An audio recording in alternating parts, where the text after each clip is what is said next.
Olá, profissionais de contabilidade, sejam todos muito bem-vindos a mais uma TV CRC. Eu sou Denisa Borsato, coordenadora da Comissão da Mulher do CRC Paraná, e hoje vamos explorar como a gestão estratégica de custos pode transformar a sua atuação profissional. Se você é contador, controller ou gestor em busca de mais eficiência e controle, esse conteúdo é para você. Nesta live, você vai entender de forma prática e objetiva como aplicar estratégias de custeio sobre a ótica gerencial para tomar decisões econômicas e financeiras mais assertivas. Serão abordadas as formas de estruturação dos custos, como alocá-los aos produtos, critérios de apropriação dos custos, como analisar o ciclo operacional e maximizar a margem de contribuição. E para nos guiar nessa questão, temos um expert no assunto, Adilson Torres. Olá, bom dia. Adilson, tudo bem? Seja muito Tudo bem, Denise? bem-vindo. Eu que Adilson agradeço, é muito obrigado. Adilson é perito judicial e assistente técnico, contador, especialista em contabilidade e finanças e em IFRS e NIAS. Possui MBA em gestão industrial e é mestre em administração. Que currículo, professor! Com vocês, sejam bem-vindos a mais uma TV CRC. Professor, é com você. Muito obrigado. Olá, pessoal, sejam bem-vindos a esse nosso encontro. Hoje, então, vamos estudar aí a gestão estratégica de custos. Então, pessoal, iniciando, nós estamos aqui falando do CRC Paraná. Meu nome é professor Adilson Torres.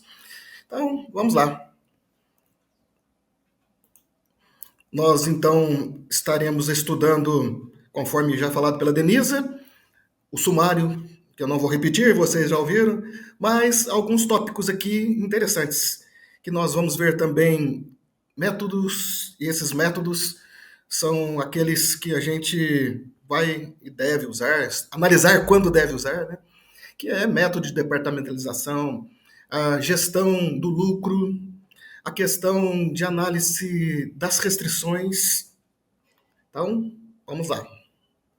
Bom, iniciando, a contabilidade de custos é uma parte da contabilidade que vai se dedicar a uma parte importante ali da DRE, ali do balanço, que é então a apuração do resultado, onde um dos elementos bastante importantes, depois do faturamento, claro, né?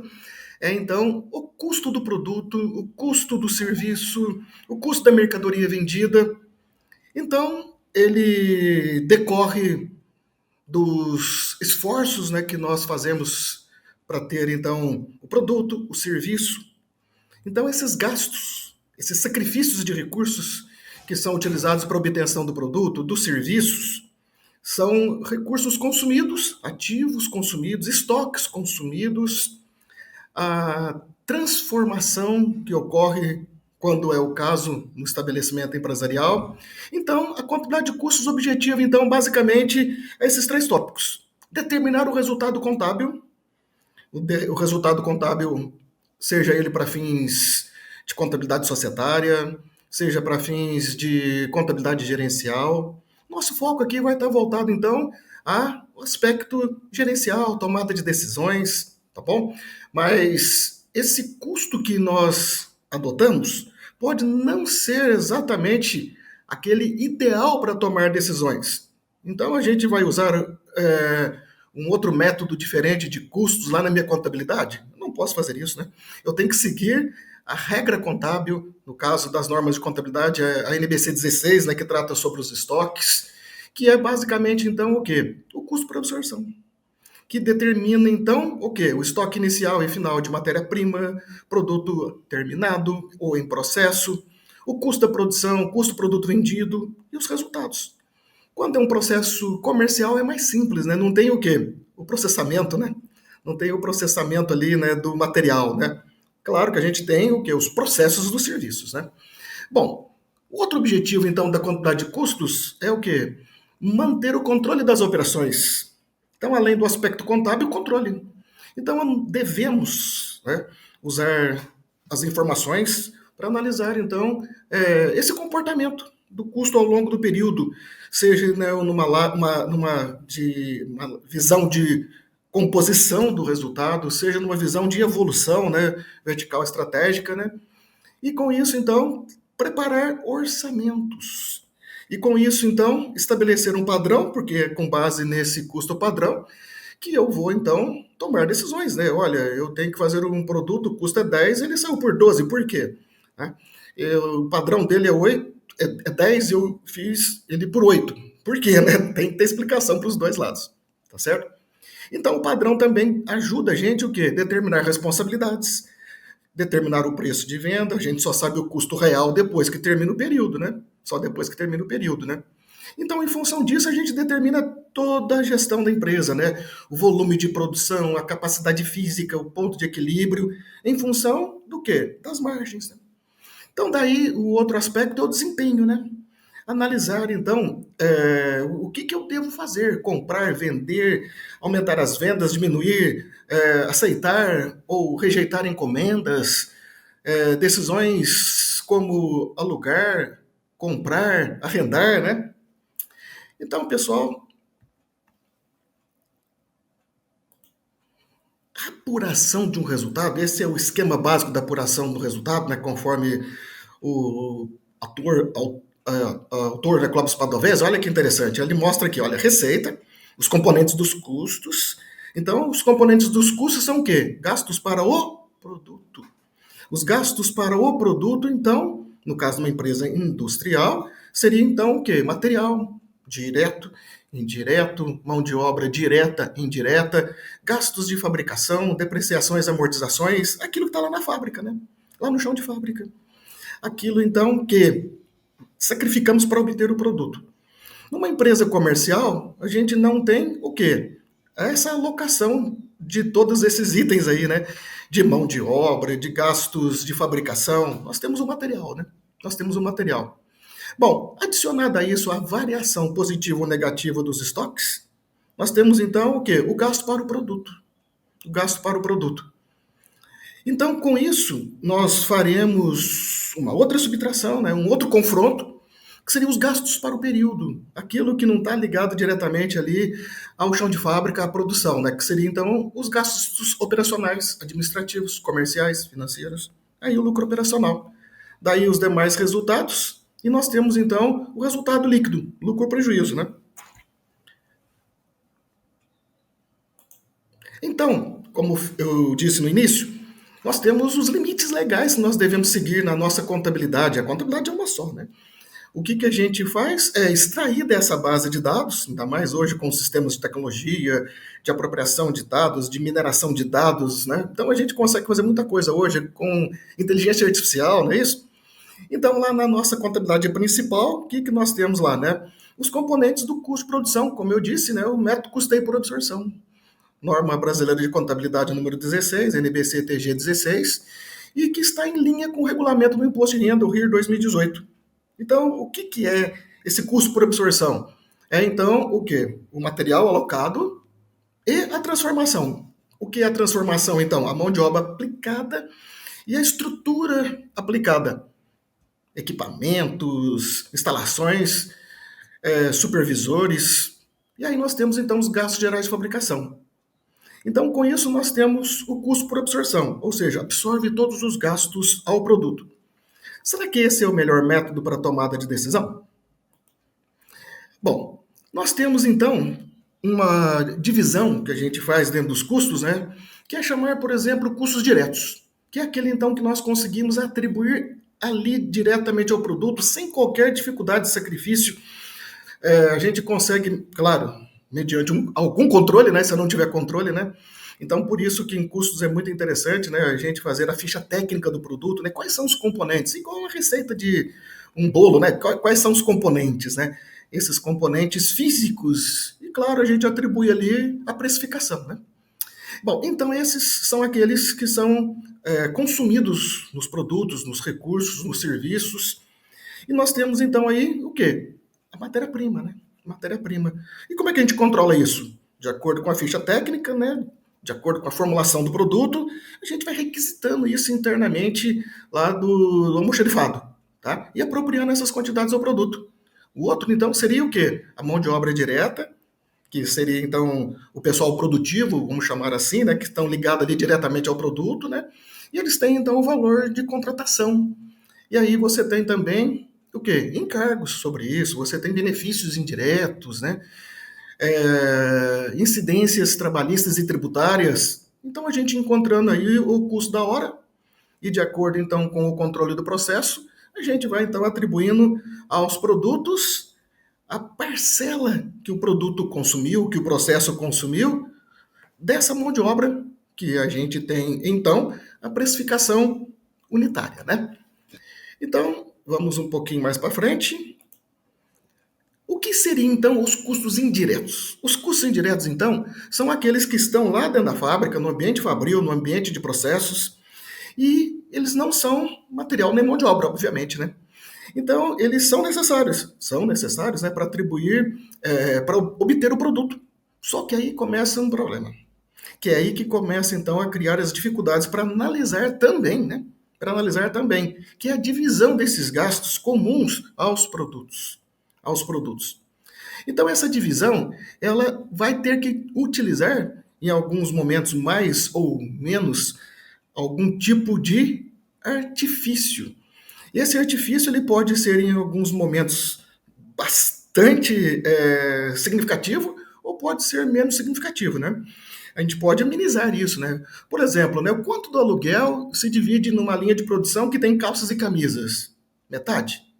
Parece que não fica muito justo, né? A gente poderia dividir por outros critérios, isso então vai amenizar, né? A gente podia, né, dividir isso por volume, a gente pode dividir isso pelas etapas que esse produto passa, né, criando departamentos, né? Então, esse artifício a gente chama o quê? De rateio. De rateio. Que aí, então, a gente vai identificar, por esse critério matemático estabelecido, né, uma forma, né, sistemática de fazer, então, essas divisões, essas alocações aos produtos. Mas deu para perceber, né, que aí tem arbitrariedade, aí tem questões de talvez onerar ou subestimar o custo de um produto, né? Então nós temos aí, como falado, o aluguel da fábrica, a supervisão, nós temos aí os equipamentos que têm aí as suas depreciações, tem aí as suas manutenções, consumo de energia elétrica, né?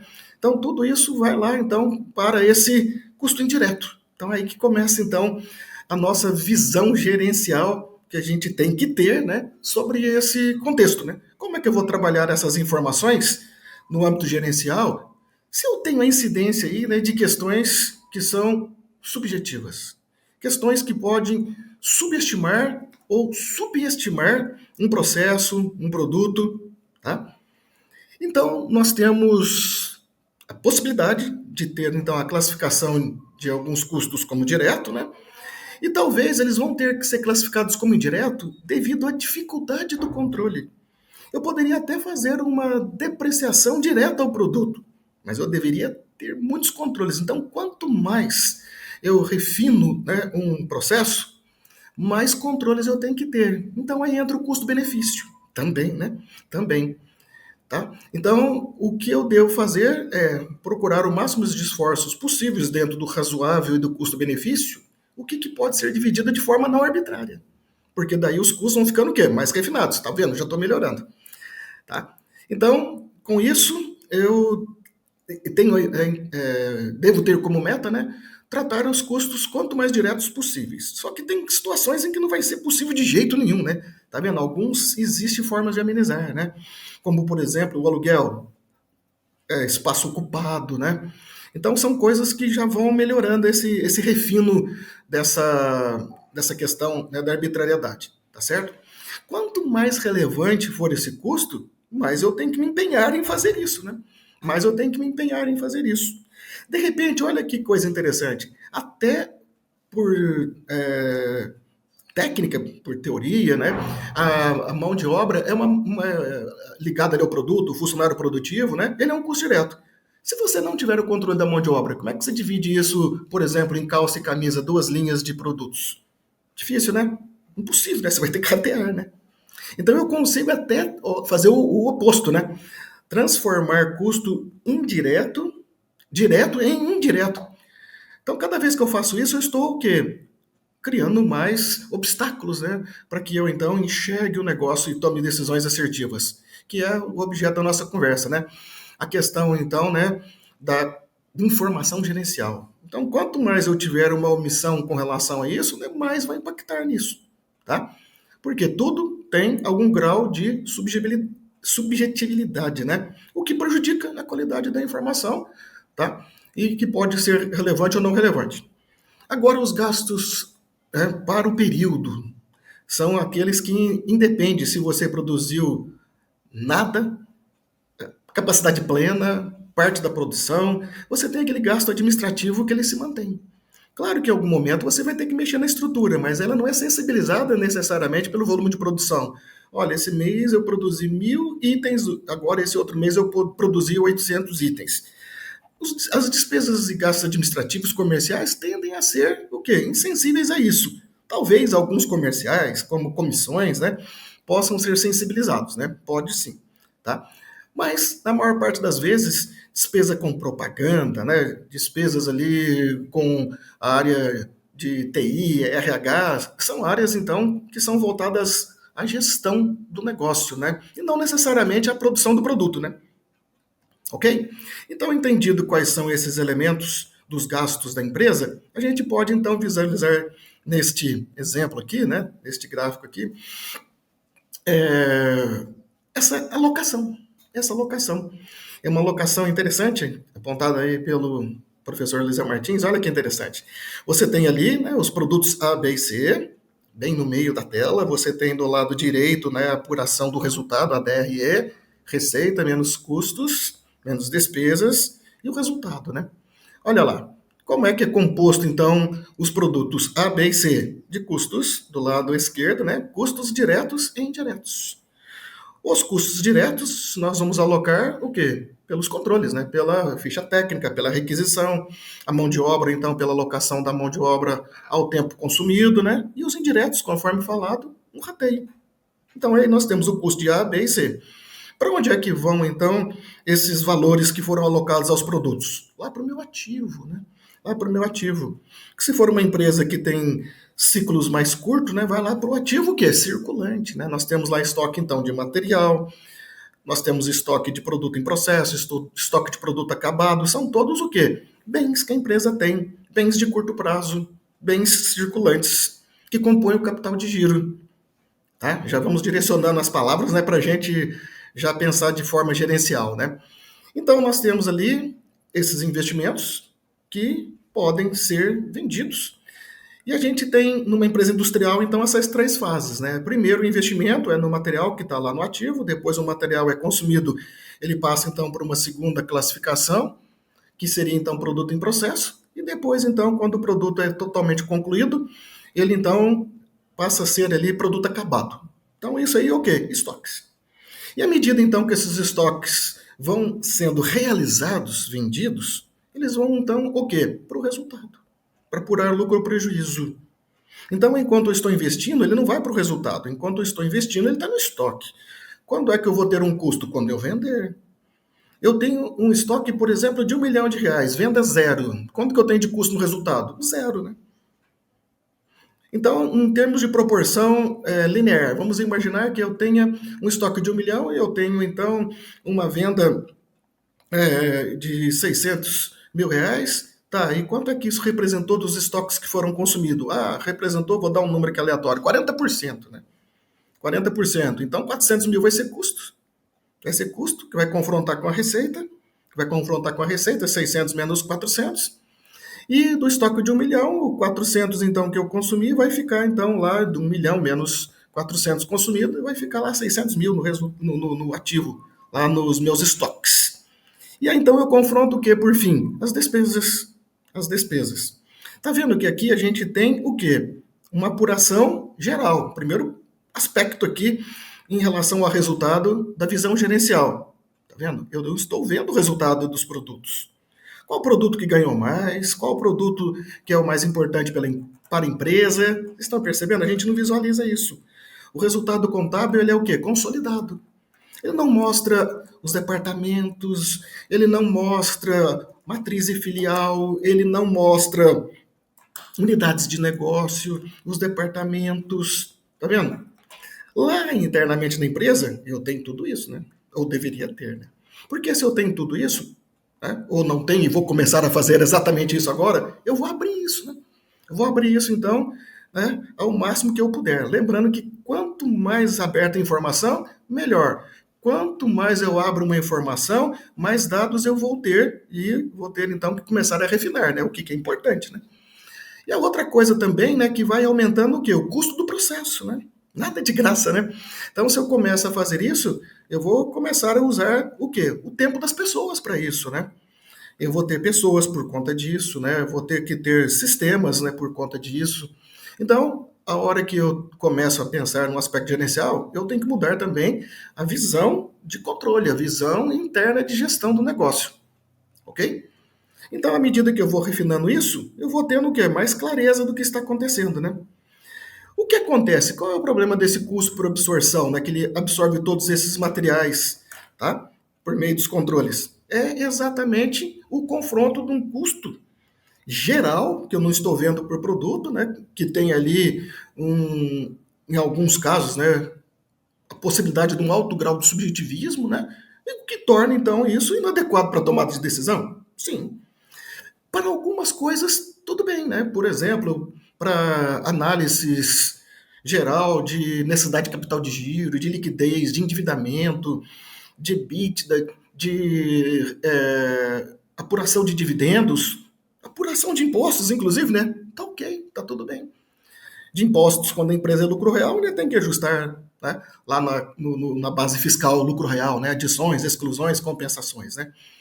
Mas nem por isso nós temos duas contabilidades, né? Nós temos uma só e a base fiscal, parte do resultado contábil societário é ajustado, tá? Bom, então para tomada de decisão, eu tenho que refinar a informação. Fazer outra contabilidade? Não necessariamente, né? Refinar as informações. O método de custeio, então, atende à legislação fiscal e societária. Tem algum problema? Não, não tem nenhum problema. Desde que eu siga, né, as normas do imposto de renda, as normas, né, do Conselho Federal de Contabilidade, né? Tá tudo bem. Então vejamos aqui a questão da alocação dos custos indiretos.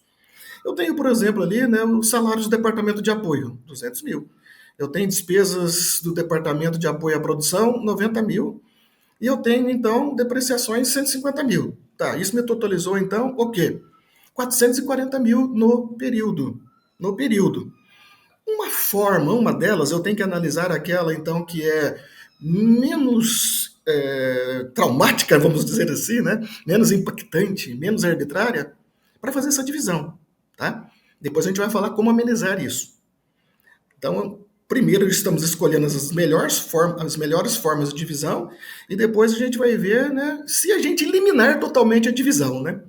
Bom, então fazendo a divisão, nós temos ali a mão de obra direta, total. Então, o índice de absorção seria de 2,2. Posso usar isso aí como uma taxa de rateio, tá vendo? Este é uma das maneiras, uma das formas de tratar isso, tá? Então, se eu tenho ali o custo produto A e o produto B, e eu tenho ali os custos diretos deles apontados, e eu sei que essa relação é de 2,2, então é só multiplicar e eu tenho o quê? Os custos indiretos dos produtos.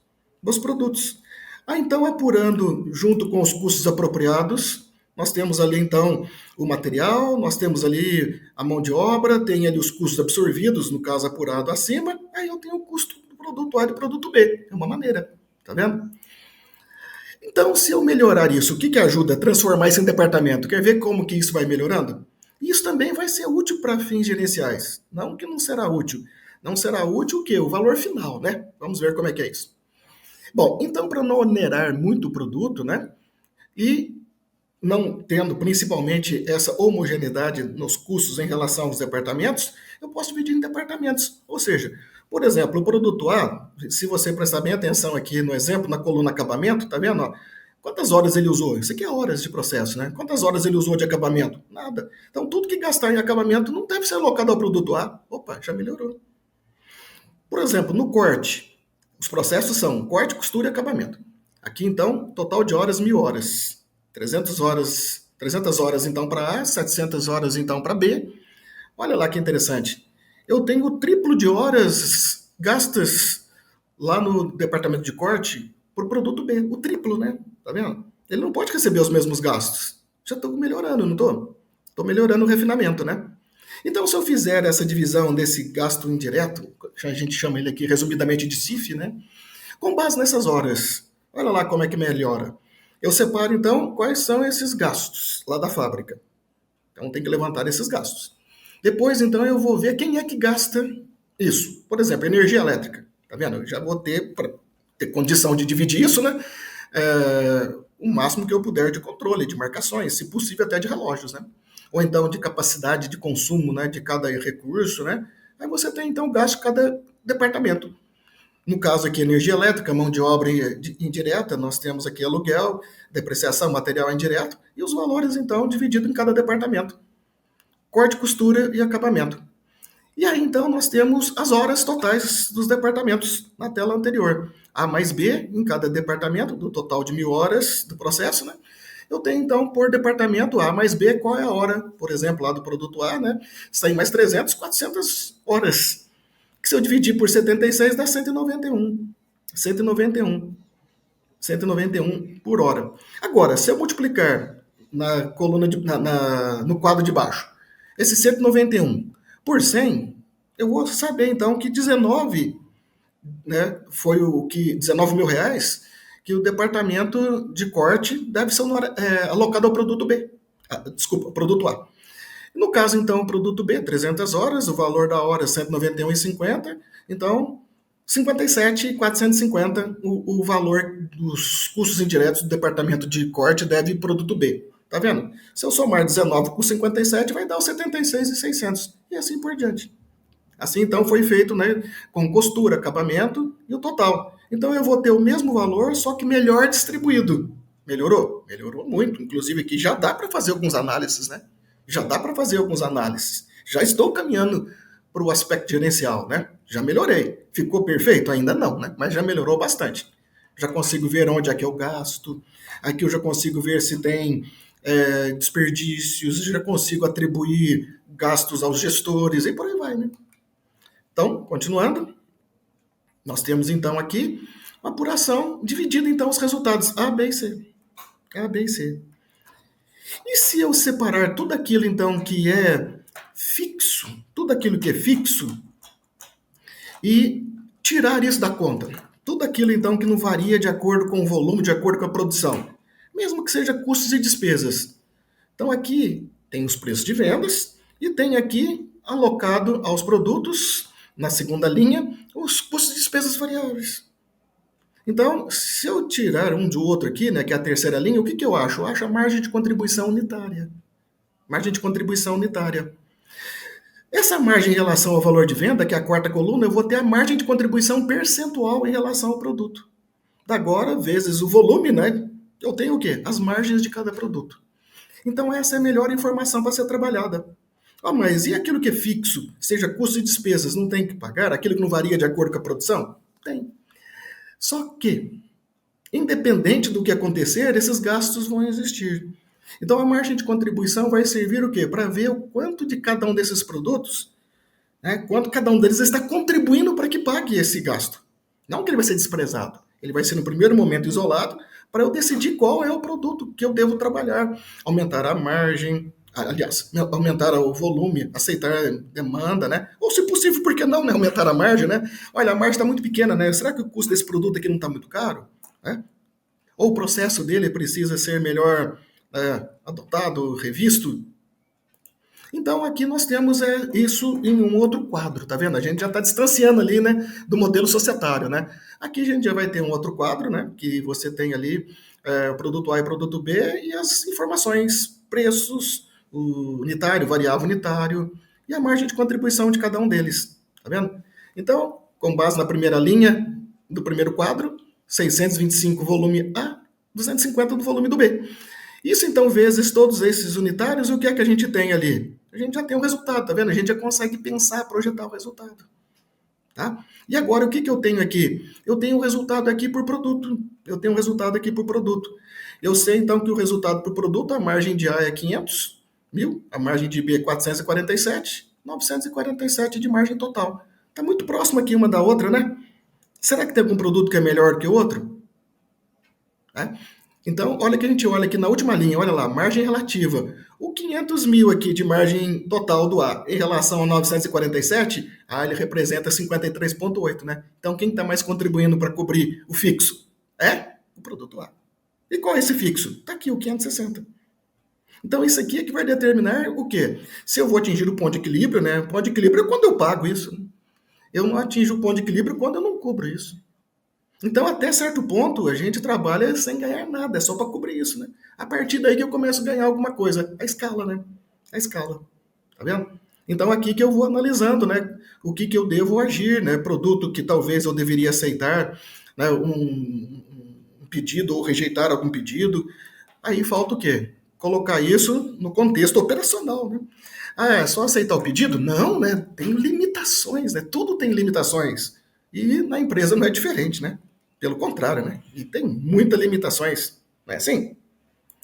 Bom, então, passando para essa outra tela, nós temos aqui um produto A e um produto B, valores unitários, quantidades de demanda, os custos unitários diretos abertos, né? Mão de obra, material, comissões, né?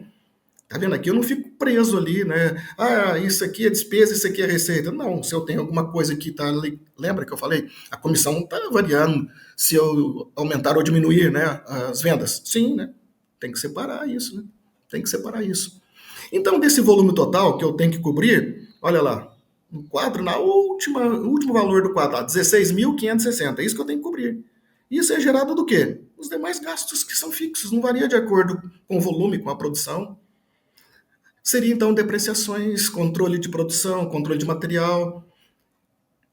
Eu posso dividir, né, pelo produto, né, fazendo, e vou fazer isso para fins contábeis, né, de acordo com as melhores informações que eu tenha, né, de horas, de ordens, de recebimento, né, e eu faço então aqui uma boa apropriação contábil. Mas para eu tomar decisões, eu não vou dividir isso ao produto.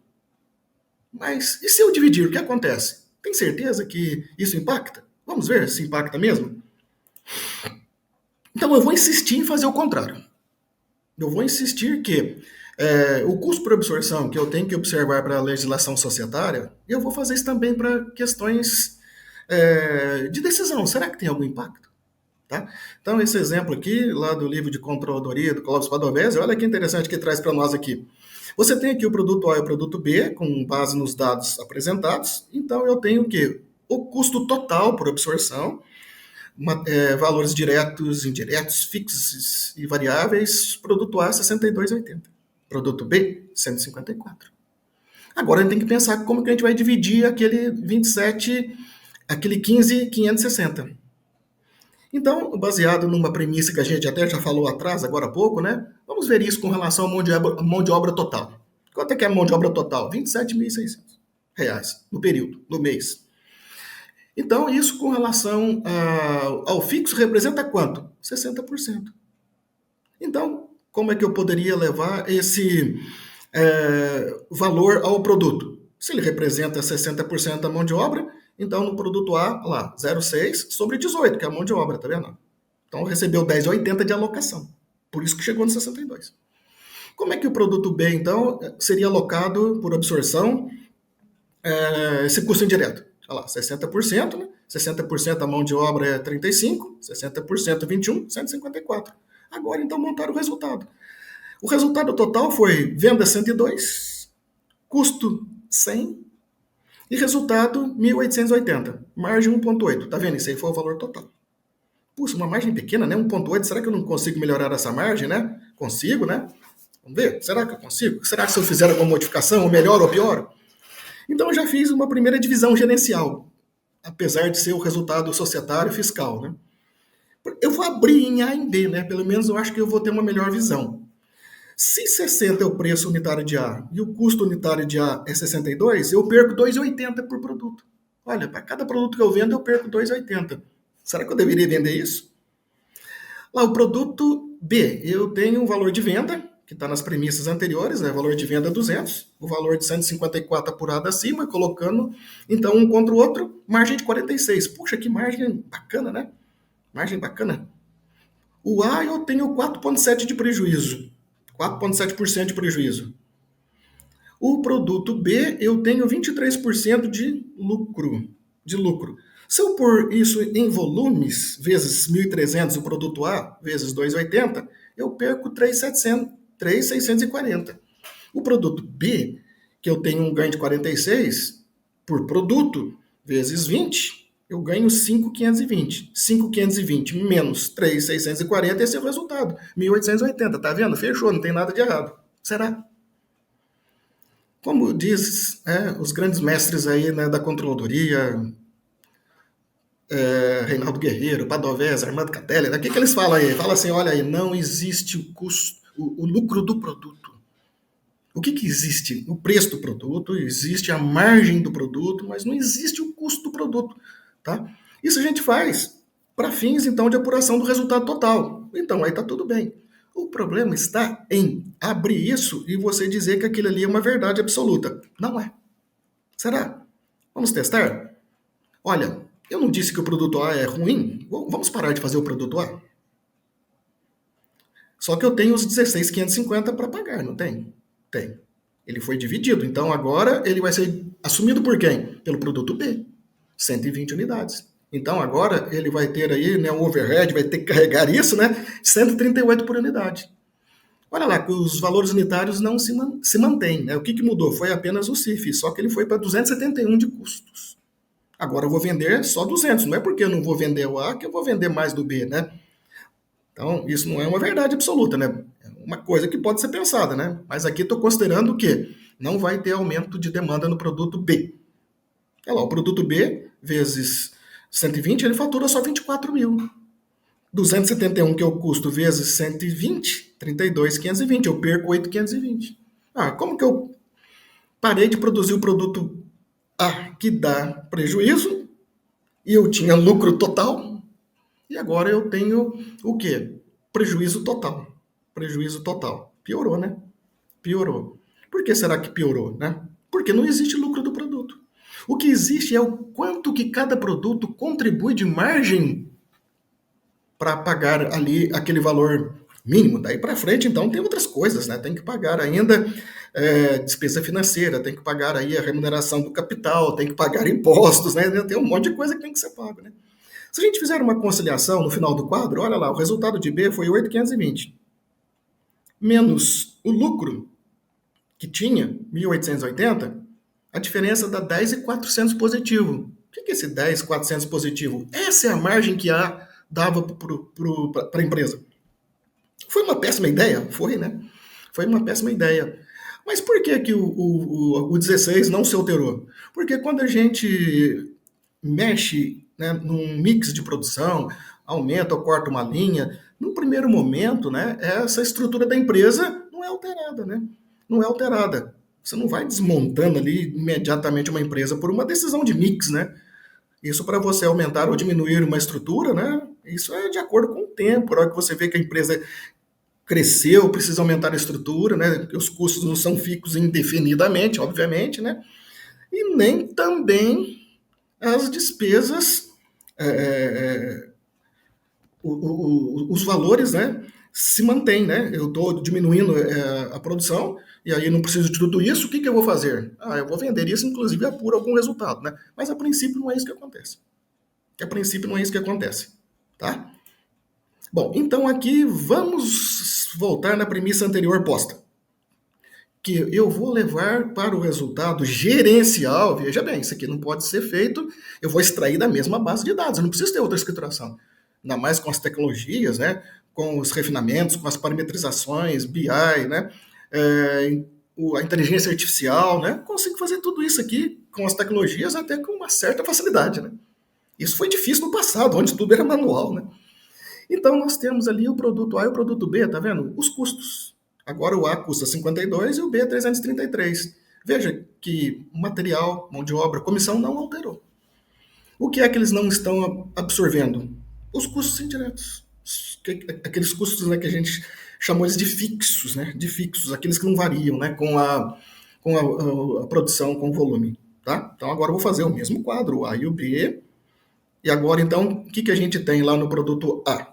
60 menos 52, olha, isso agora é verdade. O que o A tem? O A tem 8 de margem. Olha lá o produto B, 200 menos 133, o produto B tem 67 de margem. Mas B ainda continua tendo, né, em relação ao lucro do produto, né, um valor melhor. Sim, mas o A é positivo, não é negativo, né? Então, aquela visão, né, de individualizar o lucro do produto é uma visão que não é verdadeira. Essa é verdadeira. Vamos ver se a conta fecha? 8 unitário vezes 1.300, quanto é que trouxe de margem no A? Os 10.400. Ah, aquele que faltou, né, quando eu tirei, né? Tá vendo? E quanto que B tem de margem? 67 vezes 120, ele me traz de margem 8.000. Tá vendo? Mas por que o produto B tem mais margem e ele traz unitária e ele traz menos margem total? Pelo volume. O A vende mais. Então nós temos que adicionar a essa conta o quê? Custo, volume, lucro, né? O volume, né? O volume. O volume. Então, com isso, nós temos, então, o quê? 10.400 de margem, mais 8.40 de margem, 18.840. Aumentou o resultado da empresa? Não, essa é a margem. O que falta tirar aí? Tirar o fixo, né? Os 16.560, que dá os mesmos 1.880. Tá, o resultado não muda? Não, o resultado total não muda. Pode ser que em algum período ele dê uma diferença temporal entre um e outro, tá? Num período ele seja diferente em função do estoque. Porque aqui está considerando que não tinha estoque inicial e nem final. Claro que se tiver estoque inicial e final, esses resultados vão estar em momentos diferentes. Que fica mais difícil da gente ver na realidade, né? No mundo real, né? Então, quando a gente isola ele nesse exemplo, né? Dá para a gente sentir o que acontece de verdade. Então, qual é o produto que traz a melhor margem relativa para a empresa? É o produto A. Agora vamos imaginar o seguinte: eu tenho aqui uma proposta de atender uma demanda, um pedido. E eu tenho que fazer uma escolha, em função de que eu tenho recursos, né, que são utilizados para fazer os produtos, e eles são concorrentes, né? Não dá para fazer os dois produtos porque eles concorrem com o mesmo recurso. Então, numa demanda marginal aqui, né, chegou um outro pedido, né, tanto de A e de B, né? Qual eu faria? Se eu tivesse que escolher entre fazer um plus, um pouco a mais de um aqui, qual que eu faria? O A ou o B? Ah, vou fazer o A, né? Porque o A eu tenho mais margem, mas você ganha só 8. E se eu fizer o B? O B eu ganho 67. Tá vendo? Então não posso desprezar a margem, essa é absoluta, e a relativa, né? A relativa, quanto é que ela representa em relação ao total? Né? A relativa, o A é melhor. Tá vendo? Agora eu sei das coisas. Inclusive, se eu tiver só essa informação, eu já faço um monte de coisas. Eu já consigo fazer todas as minhas análises. Eu não preciso ficar trabalhando. Eu monto isso uma vez, claro que eu vou monitorar se isso não está alterando, né? Em relação aos valores de margem, né? Agora a gente já sabe o que compõe a margem. Eu vou só trabalhar o quê? Com volumes. Com volumes. Tá? Então não preciso ficar fazendo projeções e fazer tudo isso toda hora, né? Eu vou guardar as margens. Estão percebendo? Então isso aí é o chamado custo direto variável. Agora vamos levar isso, né, para o aspecto estratégico, né, que é a nossa conversa, né? No aspecto estratégico, nós temos que pensar que nós temos que combinar tudo isso naquilo que a gente chama então de engenharia de processo de negócio, né? A questão, então, das capacidades, né? Olha, eu tenho capacidade de produzir, porque eu não tenho capacidade de produzir, mas eu tenho uma demanda de 1.000 pedidos. Quanto que você consegue fazer? Eu consigo fazer 300. É isso que você vai entregar. E agora, quando você tem dentro da mesma linha de produção, produtos que concorrem, né, com isso, né? Com o tempo, né? A cadeia, né? A cadeia interna, né? Então aqui a gente vai ver como é que a gente pode combinar isso aqui então com a chamada teoria das restrições para a gente maximizar o resultado. Como é que eu posso ganhar mais, levando em conta o quê? A realidade do negócio. Vamos em frente? Então, vamos lá. Então, o que tem de diferente nesse modelo aqui? Nesse diferente, a diferença do modelo é que um pequeno detalhe de ajuste. Um pequeno detalhe de ajuste. Aqui vai ser apurado o mesmo resultado, olha lá, receita menos custos, né? Você tem os ganhos e as despesas e o lucro líquido. Aqui só teve uma pequena remanejamento aqui, tá vendo? Eu devo confrontar com as vendas apenas aquilo que for o quê? que for perfeitamente identificável. Além de ser variável, além de ser direto, perfeitamente invariável, né? O que é perfeitamente variável aqui? A matéria-prima, né? E a mão de obra? A mão de obra não tem uma parcela que é fixa, não tem? O funcionário ele ganha por mês ou ele ganha por produção? Tá vendo? Ah, então eu vou, nesse modelo, né, tratar ele lá junto com os fixos. Vai ficar aqui só o que varia. Só o que varia. Direto e variável. Direto e variável. Não vai ser direto barra variável, né? Que é o modelo clássico, né, da gestão de resultados pela contabilidade do método direto, método custeio direto variável.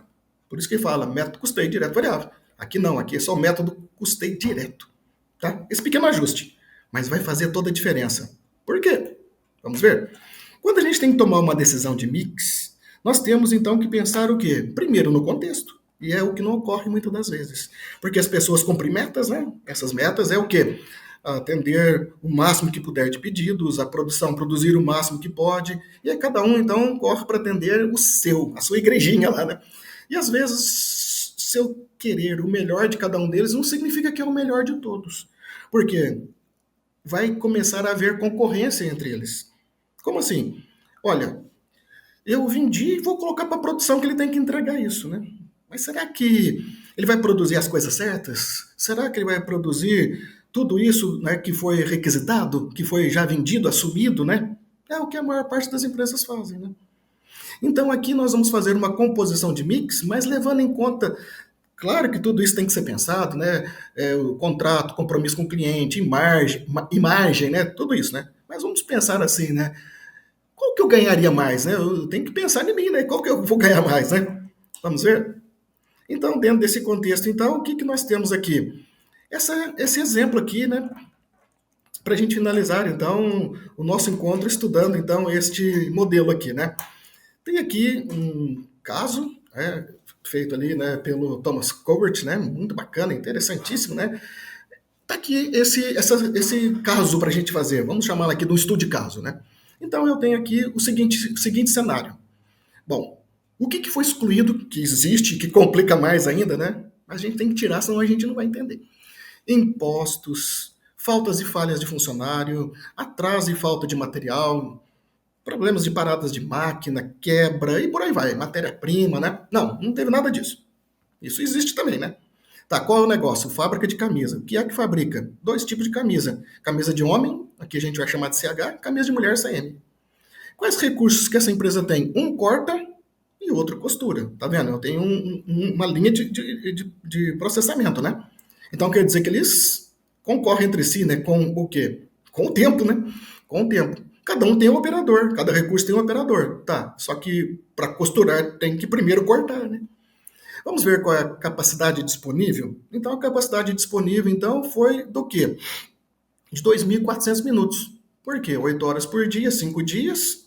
Lá no finalzinho do quadro está lá, 60 minutos vezes 8 horas vezes 5 dias, 2.400 minutos por recurso por operador. Como eu disse, né? Qual é o processo? Primeiro corta, depois costura. Bem simples, né? Então vamos ver aqui, ó. Separação agora dos dados. Igual a gente fez com as outras coisas. Só que aqui a gente vai colocar também o quê? O tempo. As limitações, as restrições. Aliás, vamos encontrar as restrições. Né? Olha lá, as demandas, 120 camisas, o preço unitário, o valor daquilo que foi direto e variável e o tempo de processo. Tempo de processo total da camisa da mulher, 17 minutos. Da camisa do homem, 20 minutos. E aqui, então, dividido os recursos, igual a gente fez na departamentalização, só que agora a gente está trabalhando com informações físicas. Olha lá, 2 minutos, camisa da mulher, no recurso de processamento de corte, 15 minutos no processamento de costura. E do homem, 10 minutos, respectivamente. Tá vendo? Camisa da mulher gasta menos tempo. Inclusive, se eu fazer aqui uma comparação, né, de o que é melhor, se você olhar para a camisa da mulher com relação à camisa do homem, todas as informações são melhores, né? Menor tempo de processo total, menor custo direto variável, maior preço de venda, a demanda é igual. Vamos ver então o que acontece? Vamos então fazer a projeção. Qual é a melhor métrica para medir uma decisão, né? o efeito de uma política, de uma alteração ou de alguma coisa que você esteja implementando? Fazer uma simulação do resultado e depois comparar, né? Aqui está o fixo, né? Aqui estamos fazendo, claro, né, numa análise aqui, né, de um período aqui, tudo tem que fechar, tem que ser coerente, né, semanal. R$10.500 de gasto pela semana. Depreciação, aluguel, energia, supervisão. Ok? Vamos ver então o que acontece? Vamos montar o quê? O PCP, né? Vamos montar o PCP, né? Mas por quê? Para ver se eu consigo produzir. Tem 120 camisas, 240 camisas. Dá para fazer? Tá vendo? Então aqui eu estou montando aqui o PCP. Estou colocando aqui os recursos, né? Corte e costura. De acordo então com o volume de demanda de A mais B. Aliás, da camisa do homem e da camisa da mulher. Olha lá o que eu tenho por recursos. Por recursos. Eu tenho então que o produto, que o corte gasta 1.400 minutos, 1.440 minutos, mas tem uma capacidade de 2.400. Tá vendo? Tem ociosidade de 60%. Qual a primeira decisão que seria aqui, clássica aqui, né? Que o gestor ia mandar aumentar a produção, né? Ou vai demitir pessoal, né? Vai demitir pessoal, coisa do gênero, né? Talvez a pior decisão aqui ainda seria produzir mais, né? Para quê? Para aproveitar a capacidade. Não, a ociosidade pode não ser ruim. Pode não ser ruim. Olha lá, a camisa do homem e da mulher na costura deu 3.000 minutos. Opa, que deu problema. Por quê? Eu só tenho 2.400 minutos de capacidade. 600 negativo. 125%. Não dá para ser 125%, né? O máximo que eu posso ser é 100. E mesmo assim, né? 100% se não acontecer mais nada, né? Dá para fazer? Não dá. Decisão de mix, tem que decidir. Ou eu faço uma, ou eu faço outra. E aí? Qual que eu faço? Aquele que pediu primeiro, né? Aquele que é o mais importante, né? Ou aquele que dá o melhor resultado? Vamos ver? Como eu falei na tela anterior, né? Tá aqui. Tudo leva, então, a indicar que a camisa da mulher é o melhor. Tem, inclusive, aquilo que nós vimos na forma clássica, né? A melhor margem de contribuição. O valor da camisa da mulher, 105, 45 é unitário, 60 de margem unitária. Camisa do homem, 50 de margem unitária. Tudo leva a fazer a camisa de mulher. Vamos fazer o PCP? Vamos fazer o PCP? Vamos, estão lá, fazendo tudo, né?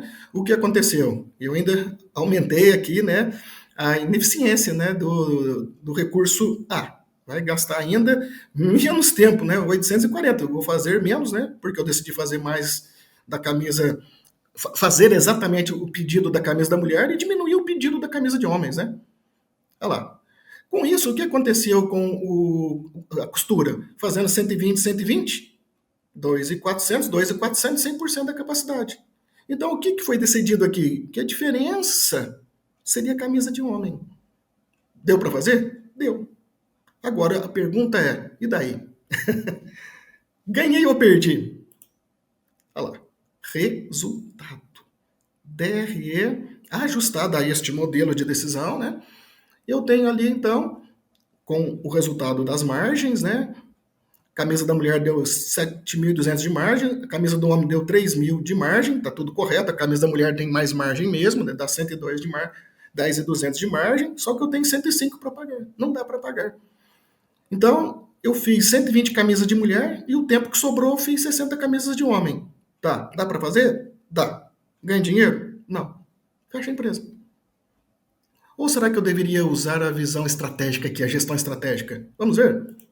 Olha lá. Fazer agora uma decisão aleatória, né? Uma decisão aqui que vocês poderiam até falar, mas essa decisão é insana. Fazer o contrário, né? Fazer 120 camisas de homem e o que sobrar faz de mulher. De acordo com os tempos aqui, a gente vai verificar que vai dar para fazer 80 camisas de mulheres, né? Aqui a gente aumentou a eficiência do recurso A, tá? O produto B, que é a restrição, já deu para perceber quem é a restrição, né? Quem é o gargalo. Né? Então, nunca eu posso fazer mais corte do que costura consegue processar. Tá? Nunca posso fazer mais do que o produto consegue processar. Eu vou fazer estoque ali atrás desse recurso. Então, isso que às vezes ocorre. Você vê aquelas pilhas de estoque no chão de fábrica, né? Já dá uma olhadinha, talvez, assim, você já tem uma grande chance de achar a restrição, né? Onde é que está sobrando estoque, né? No processo. Talvez ali seja a restrição. Tá? Então, olhando aqui, fazendo a pior decisão, 80 camisas de mulher, 120 de homens, multiplicando pelos valores unitários, 300 positivo. Ah, mas então a margem também tem problemas? Não. É que ela precisa ser ajustada. Ajustada como? Além de ter a margem de contribuição em reais unitária, eu ter a margem percentual absoluta dela, a gente tem a margem relativa que é em relação ao total, tudo fechou. Mas faltou o quê? Eu condicionar a margem à restrição. Eu tenho que subordinar o ganho à restrição. Quem dita é a restrição. O elo mais fraco da corrente é o que dita o processo. Igual quando você vai lá para a praia, né? Você tem aquele monte de estrada dando aquela vazão, a hora que chega, a funila, pronto, não adiantou nada. Não adiantou nada. Aí vai fazer o que para trás? Fila, né? Fila, né? Estão percebendo? Então, para a gente concluir esse nosso encontro, nós temos ali as margens normais, só que dividido pelo item que é a restrição. Qual que é a restrição? É o corte. Quanto que a camisa de um homem gasta lá? 15 minutos. Então, quanto que eu tenho de margem horária? Margem por ganho, como diz ali, né, o Kassai, né? Quanto que eu tenho de margem horária, né? 60 dividido por 15, eu tenho 4 de margem horária.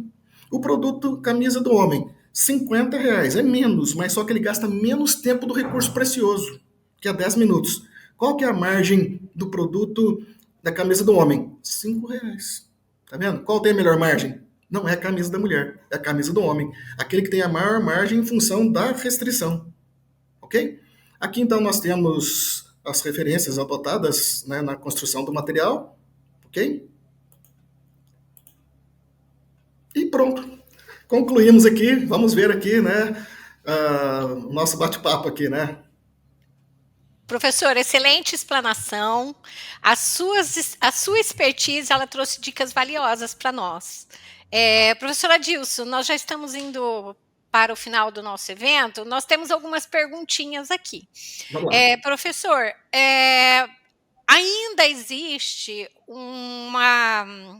como que eu diria, um nicho muito grande ainda para a gente explorar nessa área de custo por resistência do próprio empresário. Como que o senhor diria hoje, na questão da necessidade da reforma tributária, a gente ter o foco principal em custo?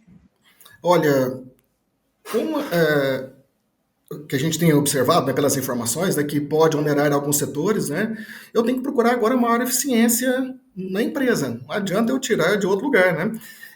Que eu controlo, né? O que eu controlo? Eu controlo é o que eu tenho capacidade de gerar, né? Então, eu tenho que me preocupar, né, em agora entender mais as estruturas das empresas, a estrutura de custo, né? Para eu ver, então, como é que está a minha margem, né? Se a minha margem ela está compatível, né? Interessante usar, por exemplo, simuladores, né? Olha, eu simular uma e outra situação, verificar no processo, treinamento, produtos que talvez poderiam ser substituídos, que não perca a qualidade, eficiência nos equipamentos, né? Porque nós vamos ter aí, em muitos casos, na reforma tributária, o quê? Um gasto que o governo está falando que ele vai ser mantido, né? Carga tributária. Só que a carga tributária individual é de cada um. Inclusive, fica uma dica aqui para quem nunca fez e queira saber qual é a sua carga tributária. Tem uma demonstração contábil que faz isso, e pouco falado. A DVA, Demonstração do Valor Adicionado. Obrigado só para SA. Faça. Para fins gerenciais também. Você vê os recursos gerados e vê qual é a tua tributação. A tributação em relação à riqueza gerada é a tua carga tributária. De repente, a carga tributária média é 34%, a tua é 50%. E aí, como é que eu faço? Né? Eu tenho que melhorar o meu negócio. E não, não, a margem vai ser mantida. Mantida por quê? Um vai pagar mais, o outro vai pagar menos. Agora imagina se você também é ineficiente.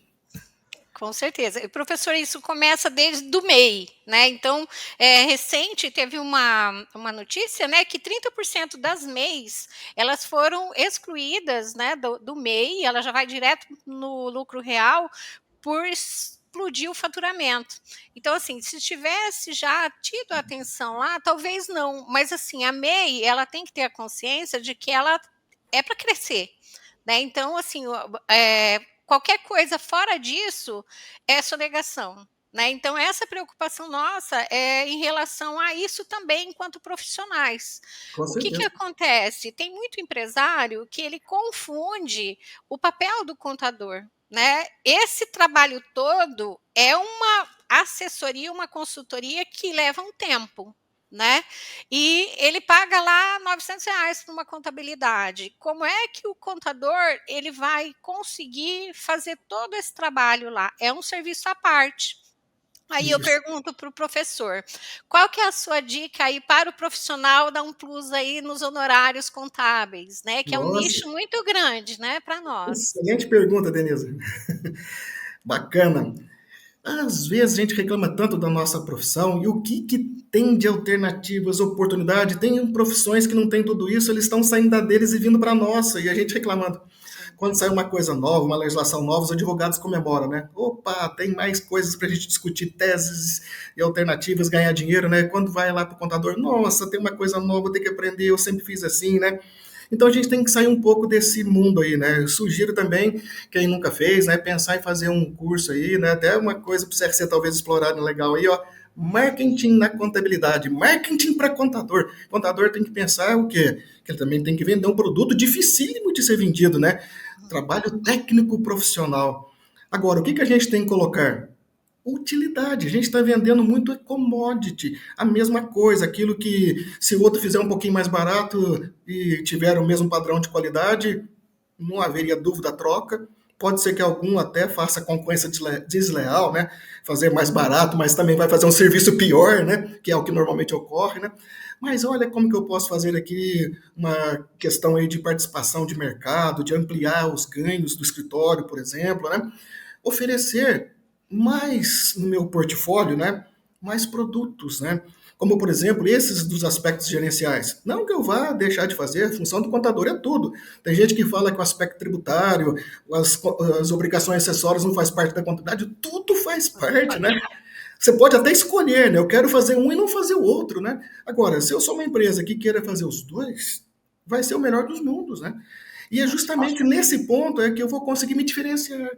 Principalmente nessas questões em que eu mostrei ao longo da nossa exposição, sempre mostrar no resultado. Sempre mostrar no resultado. Não deixar só aquilo como uma palavra, né? uma ideia solta, né? Olha, se fizer isso, isso vai ser o ganho. E aí, inclusive, condicionar a remuneração a isto, que é uma coisa que os advogados fazem muito bem, né? Cobrar em função do êxito e qual foi esse êxito, né? Olha que interessante. Então, quando a gente começa a ir por essas áreas, né, que é o que os empresários estão buscando, e buscando isso, inclusive, em outras áreas, áreas que nós somos a expertise. E às vezes a gente depois vai ter que trabalhar nesse processo como assistente de outro que foi contratado para fazer isso, né, para dar os dados para ele que ele não tem. Nós temos os dados. Então, uma dica é: saia da cadeira e vá lá na produção, vai lá na linha de produção, vai lá entender o negócio, o que a empresa faz, né? Como que é, qual é o portfólio dela, né? Como que é o processo, né? E para a vida real, né? Claro que o aspecto tributário toma um tempo da gente, né? Absurdo. Mas se tudo der certo conforme, né, foi posto, e a gente está vendo que tem algumas coisas nesse sentido, né? Tais como aí as formas de apuração pela nota e não por escriturações, o próprio split payment, né? E se começar a sobrar tempo? Né? Com certeza, né? Aí vai começar a fazer mais falta essa questão aí, né? Tá, e agora? O que você tem para oferecer, né? Ah, eu não tenho mais nada, só tinha isso para oferecer, né? Olhar para esse aspecto. Oportunidade. É o custo de oportunidade, né, professor? E a gente fala muito do custo industrial, mas e o custo do serviço? O custo do serviço é uma coisa interessantíssima também, né? Tem até um nome bacana, né? O custo para servir, né? Sim, Interessante. Quem nunca estudou sobre isso, né? Procura aí. Chama custo dos serviços, né? Custo para servir, custo para servir. Então, custo para servir é uma coisa interessantíssima, né? E tem ali uma certa similaridade com o processo industrial, né? Porque você tem o quê? Processos. E uma coisa muito interessante aí de metodologia a ser adotada, que não falamos nesse encontro, né? Que é o custo por baseado na atividade, né? Que é o chamado custo ABC, né? Qual que é o custo de cada atividade, né? Então você tem, né? Por exemplo, bancos, né? Eles fazem isso muito bem, né? Qual é empresas, né, sofisticadas, grandes de advocacia, né? Qual é o custo do cliente, né? Qual é o custo do cliente? Então a gente consegue trabalhar melhor. Você pode pensar nisso, por exemplo, né, em cadeiras a serem ocupadas de aviões, em hospitais, né? Inclusive você tem lá concorrências de restrição, né? Uma pessoa vai para a operação, qual é a restrição? Não, a restrição nem é a UTI, é a saída da UTI, né? Vai por ele na onde, né? Tá vendo? Verdade. Você Professor, joga o todo mundo pra UTI e tempo depois não tem onde pôr a pessoa. com certeza. Professor, o tempo de implantação de uma gestão de custo para aquela indústria pequena que não tenha nada, no mínimo seria 2 anos. Olha, não é uma coisa simples. Inclusive, eu diria que o mais difícil de tudo isso é quebrar esses Paradigma. paradigmas, né? Inclusive até do próprio contador. Ele tem que primeiro quebrar dele para depois ele tentar quebrar de alguém, né? É, verdade. Então, eu vejo que isso é o mais difícil. Depois que você superou isso, que a pessoa está disposta a fazer, né? Que isso tem que ser top-down, né? Tem que ser sempre para baixo, senão não acontece, né? E também envolver, né? Se é uma empresa maior, né? Os gestores, você tem muitos problemas também com gestores que às vezes fica ali sentindo, né? O que será isso? Será? Porque nós podemos adotar ali também, fazendo essa divisão, né? Uma outra coisa que não foi falada aqui, mas é muito importante também, né? Que é chamado, né? Contabilidade, accountability, a contabilidade por departamento, business units, né? Porque ali você começa a alocar agora tudo aos departamentos que não precisa ser os departamentos físicos, né? As unidades de negócio. Quanto que essa unidade de negócio gera, quem é o responsável, qual é a margem, que recursos que ele tem, quanto que ele tem que pagar de recursos que ele usa, e aí você pode fazer até uma coisa interessantíssima, né? A remuneração estratégica do gestor. Então, você envolve o gestor, que muitas das vezes é uma restrição, né, de querer colaborar, porque, será que quer tirar meu lugar, quer pegar meu lugar, né? Então, é uma coisa que envolve bastante, né, é a contabilidade por departamento, né? É muito interessante. A gente falou de custo por departamento. Estou falando da gestão por departamento. Business Units, ou accountability, né, como é chamado, né? Muito interessante. É outra ferramenta de gestão estratégica interessantíssima. E dá para a gente visualizar melhor o que está dando lucro, que não está dentro do nosso serviço de contabilidade mesmo, né, professor? Exatamente, eu posso É, auxiliar todo mundo nisso, né, tá vendo? isso, Essa é a aí eu, função da controladoria, né? Que a sim, controladoria, além de olhar os aspectos legais, o contábil, o societário, o acionista, né? Ele tem que olhar também para os clientes internos, né? Ele tem que uhum, ser principalmente para quem está dentro da empresa, né? Mas e se eu estou de fora, no escritório, né? Eu posso fazer isso também de uma maneira assim, mais, vamos dizer assim, customizável, adaptável àquela realidade, né? Sim, deveria também procurar fazer isso. isso. A dica então seria, quando você pega um cliente novo, fazer um diagnóstico de todas as possíveis necessidades, né? E aí vão surgindo aí oportunidades para o contador e um deles, né, que é bastante remunerado, é o da gestão estratégica de custos, porque a maior parte das Exatamente. pequenas empresas que cresceram não tem, né? Exatamente. Então, Agora imagina que você conseguiu fazer tudo, mas não tem eficiência, pronto, você quebrou, né? quebrou. E a mudança de pensamento de quem está há muito tempo dentro da empresa, né? Às vezes é um encarregado, mas ele está aqui há muito tempo, aí ele é de confiança, mas qual é o grau de confiança se a empresa não está indo para frente, está empatada ali? Às E vezes às é vezes próprio parente, né? não tem Às vezes é nem, próprio nem parente. ferramenta para mensurar isso, né? Não, não tem, né. Ó, nós vamos então, professor, diante do andar, né, do nosso tempo aí, qual que é a sua dica aí para a sua fala final aí para os nossos ouvintes? Beleza. Olha para a contabilidade como um todo, né? Sim, dê toda a atenção, precisa, inclusive nesse momento aí, precisamos aí, né, muito atenção aí à reforma tributária, né, as questões aí dos cruzamentos fiscais que estão aprimorando tecnologias da informação usadas pelo governo, de cruzamento de informações financeiras.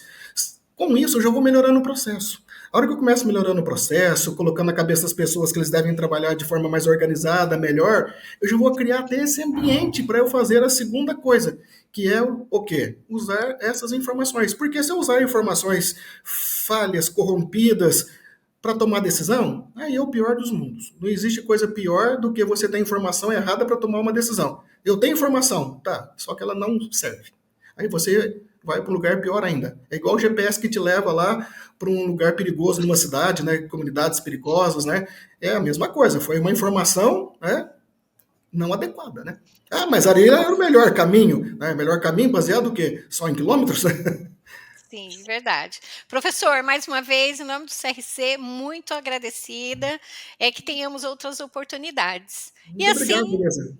encerramos mais uma live que trouxe insights valiosos sobre como você enxergar a contabilidade de forma estratégica. Vamos juntos levar este conteúdo ainda mais longe. Curta, compartilhe e se inscreva no canal. Seu apoio é o que nos move. Conselho Regional de Contabilidade do Paraná, siga esse conselho.